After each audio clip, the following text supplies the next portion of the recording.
Bismillahirrahmanirrahim. Assalamualaikum warahmatullahi wabarakatuh. Perkenalkan, kami dari kelompok 3 akan mempresentasikan hasil diskusi kami dengan tema pendekatan objektif. Sebelumnya, izinkan saya untuk memperkenalkan anggota kelompok 3. Yang pertama, Rindu Wijayanti. Yang kedua, Ade Resma Fahrunabela. Yang ketiga, Rosita Cahaya Amirul. Yang keempat, Anggita Nurfitria. Dan yang terakhir, Andrea Haulan Sakila Hasfit.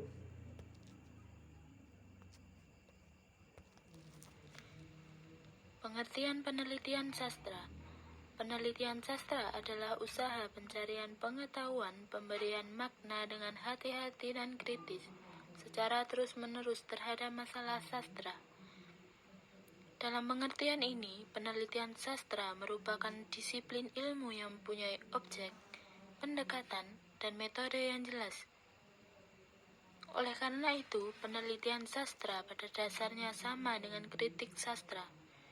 Yang membedakannya adalah jangkauan, kedalaman, dan tujuannya yang jauh ke depan. Selanjutnya, dari pengertian tersebut, maka penelitian sastra adalah salah satu cabang kesenian yang telah menjadi sebuah disiplin ilmu yang mempunyai objek, pendekatan, dan metode yang jelas untuk memberi makna secara objektif dan kritis dengan terus-menerus terhadap masalah sastra yang memanfaatkan dukungan teori dan prinsip-prinsip keilmuan.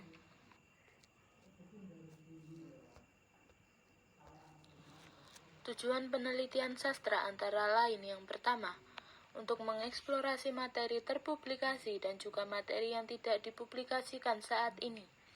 Yang kedua, untuk menemukan tautan tersembunyi dalam berbagai materi yang tidak dipublikasikan dalam konteks penelitian kuno dan saat ini. Yang ketiga, untuk menemukan makna yang tepat dari konsep yang tidak terpecahkan dan diragukan dalam berbagai materi. Keempat, untuk menyimpan duplikasi pekerjaan untuk menghemat uang dan waktu. Yang kelima, untuk mengetahui penelitian kronologis di masa lalu yang bermanfaat untuk melakukan penelitian yang ideal di masa sekarang dan di masa depan. Manfaat penelitian sastra. Penelitian sastra bermanfaat untuk memahami aspek kemanusiaan dan kebudayaan yang tertuang ke dalam karya sastra. Aspek kemanusiaan, contohnya yaitu cinta kasih, penderitaan, keadilan, tanggung jawab, kegelisahan, dan harapan. Aspek kebudayaan di dalam karya sastra, secara garis besar, meliputi religi, iptek, ekonomi, bahasa, dan kesenian yang ada di dalam suatu masyarakat.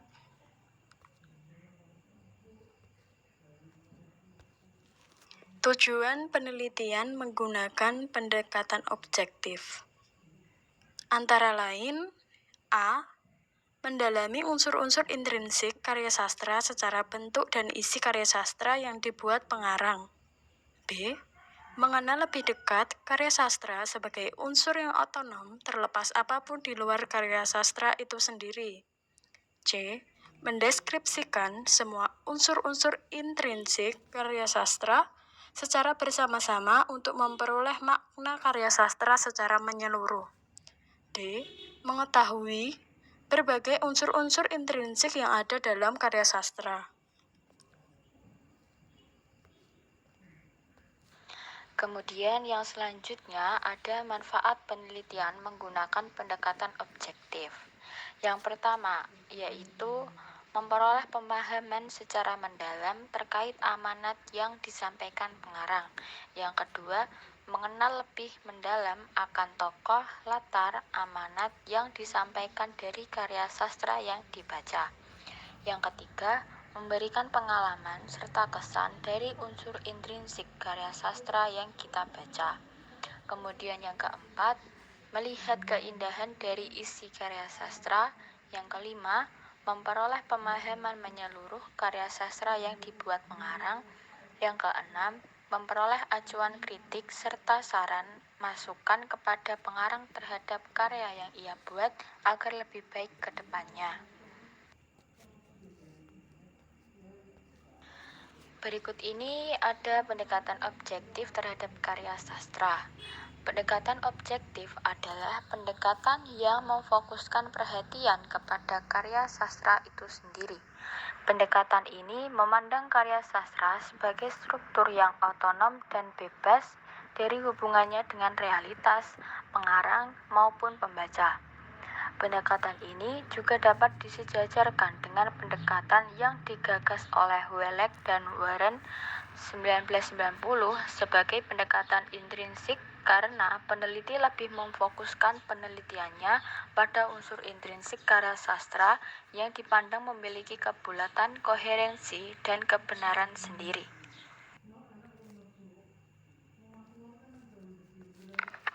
Baik, selanjutnya adalah contoh penelitian objektif, yaitu sebuah puisi yang berjudul Guruku, buah karya Rizal Mustafa. Guruku, engkaulah penasehatku. Engkau sangat indah di tatapan mataku. Engkau sangat sabar dalam mengajariku. Engkau mengajariku tiada henti. Kamu adalah yang kusayangi. Jasamu akan kusimpan di dalam hatiku. Namamu akan kuukir di dalam anganku. Engkaulah penyejukku di kala matahari menyengat. Jasa-jasamu itu sebagai leluhur. Engkau tidak dapat kulupakan. Engkau akan kuingat sepanjang hidupku.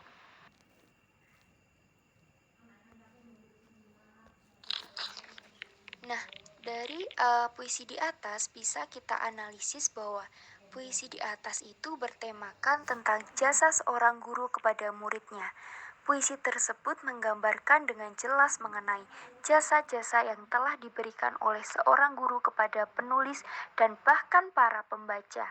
Nuansa yang terdapat dalam puisi tersebut adalah rasa kagum dan sayang kepada seorang guru yang telah mengajari banyak hal kepada para peserta didiknya.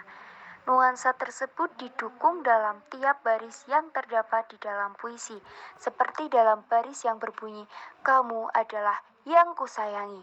Nah, dalam baris tersebut menunjukkan rasa sayang yang dimiliki oleh seorang murid kepada guru karena jasa-jasa yang dimiliki oleh guru kepada peserta didiknya. Amanat yang ingin disampaikan adalah agar kita selalu menghormati guru kita dan menghargai jasa-jasa mereka. Sebagai seorang murid yang pernah diberikan banyak pengetahuan serta bimbingan dari guru, kita tidak boleh melupakan jasa-jasa mereka. Kita harus selalu mengingat apa yang pernah diberikan oleh guru kepada kita, karena guru adalah sosok yang mulia yang telah mengajarkan kita banyak hal.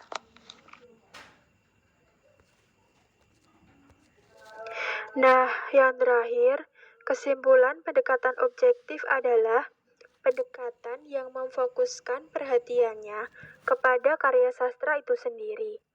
Pendekatan objektif memandang karya sastra sebagai dunia otonom yang dapat dilepaskan dari dunia pengarang dan latar belakang sosial budaya pada zamannya sehingga karya sastra dapat dianalisis atau diteliti berdasarkan strukturnya sendiri.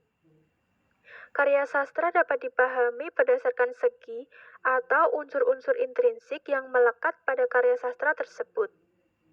Penelitian sastra yang menggunakan pendekatan objektif berarti penelitian yang menelaah struktur karya sastra dengan kemungkinan membebaskannya dari dunia pengarang, pembaca, dan situasi pada zaman yang melatar belakanginya.